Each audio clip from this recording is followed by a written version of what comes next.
Morning, everybody. Good morning. Good morning. My name is Bongos. Quickly, I beg. I did do some research on Christianity, so I want quickly ask. Say they know finish.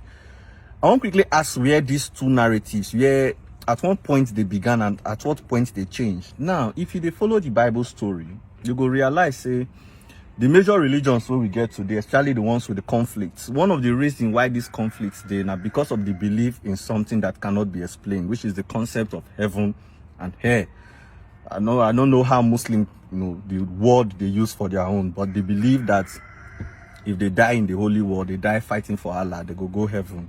And Christians believe that if they continue to believe in Christ Jesus, at the end of their life, they go also go heaven. So last, we go still see Christians and Muslims for heaven. But then I am confused because the father of these two main, religions, now Abraham.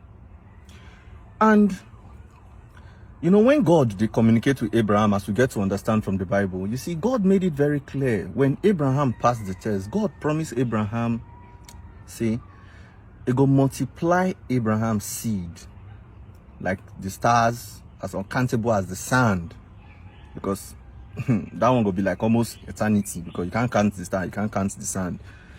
But this was his promise, and it was very clear. Say, Abraham, I will multiply your household, and I will give them a land, a place in this world, a land where they go stay and serve me and grow and multiply. This was his covenant with Abraham. And we begin to see, say, yes, God can't fulfill the promise, because Abraham can't give birth. As Abraham born, his household can't grow into the 12th tribe of the Israelites, for which all of us Christians now would claim say we'll be Israelites, even though I know say I'm African. We see they say we'll be Israelite based on the way they don't teach us the level. But as we go on, I see you understand, I see the reason. Even when the Israelites were in captivity, the promise and what God did for them, he told them, say, I go still take una, give una a land flowing with milk and honey. Correct me if I'm wrong, because I never really see where God actually promised the children of Israel, his chosen generation, heaven. He promised them a land. Say, this land, na here una go stay, una go grow. He promised them, and he took them out of the land of bondage, out of Egypt, and gave them a land for them to thrive, to grow, and to expand, and to succeed. All this promise now, it is contained in the Old Testament. And even as this promise day, even if you see day upon this promise as a seed of Abraham, generally, if say maybe the New Testament not there, if Christianity come to it, because that time no go be Christianity, it go be God. They come in the name of God, not in the name of Christianity or Jesus. Nobody they promise you heaven. They let you know, say, obey God, obey God. You understand? If you obey God, you'll be part of God's children. You understand? But at what point? Because remember that the Jesus now, who we talk, the Messiah, the Christ, was promised to the Israelites. And when Jesus was promised, the promise, the promise was very simple. Now, he go be Messiah, and Messiah is a king that will rule over the people. That's why when Jesus was even alive, he said he was the king of the Jews, for which they killed him. You understand? That was it, and that was the promise. You understand? So at what point did the promise now left from a land flowing with milk and honey to a place where we cannot verify, which is heaven? It confused me, because the reason I don't always imagine why people they so extremist about this whole religion thing. Because I watched one Taliban video now for Facebook. I watched one video from that. It's the happened for Afghanistan. The Taliban was so convinced that, man, this holy war, anything can happen. You don't care. Glory day for heaven. The same thing with the same Christians. They tell you say that glory day for heaven. And if you see the way that they preach the Christendom, where they confuse me. They always say, forsake the things of the world. Forsake the world. Nothing did this world. I am a humanist, and I believe in the first covenant that was given by God.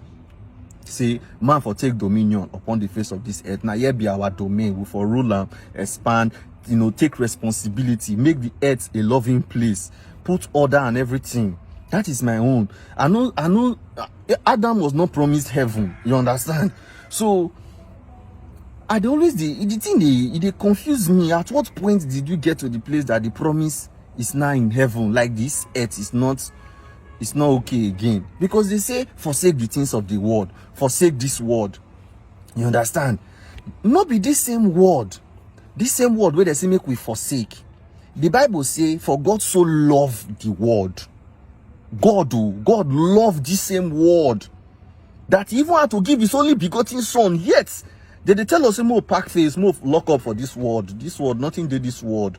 More focus on another word. Because now this word, that another word now, so now they make people they take this religion as an extreme level. You understand? Now they take this thing. Because if normally before say this whole promise of heaven no day, this whole threat of hellfire no day, you think say they get all this crusader and jihadist level, all this extremism level no go the two the day. But now that thing, that promise, so now they make people the day extreme of the whole matter. So me they try to understand at what point did the promise left from this land, a fruitful land flowing with milk and honey, to now heaven, where be say it cannot be proven, because nobody don't really go heaven come back or tell us say they exist. Everything are just perception, because we cannot if you are not a humanist, you cannot see this world as a heavenly place because of the evil around already.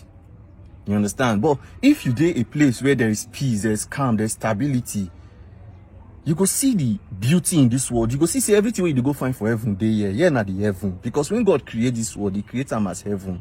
And I don't believe say the features of this heaven don't scatter. I don't believe. I believe say if humans will come together to put things right, believing that this is only our heaven, I believe say definitely things go there right. So I want somebody to correct me on how did we go from a land flowing with milk and honey to a heaven that we cannot verify, we cannot see, because the heaven are the place of the Father. And now they say forsake this word.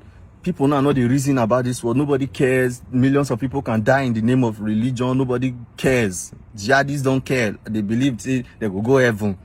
Destroy this world, you will go to heaven as long as you do them in the name of Allah or in the name of God. There's extremism everywhere. Now if you try to be as human as possible, it becomes they say you be atheist or you be agonist, or they say you not like God, or like, I don't know, because I won't understand. Because like I said, you say God, for God so loved the world that he even had to give his only begotten son. So that same word where God love, why is it a problem that if we also love that word, even though we are going to be here temporary in this form as a human? So why? I just need somebody to enlighten me on this, please. Thank you very much. God bless you. My name is Eddie Bongo.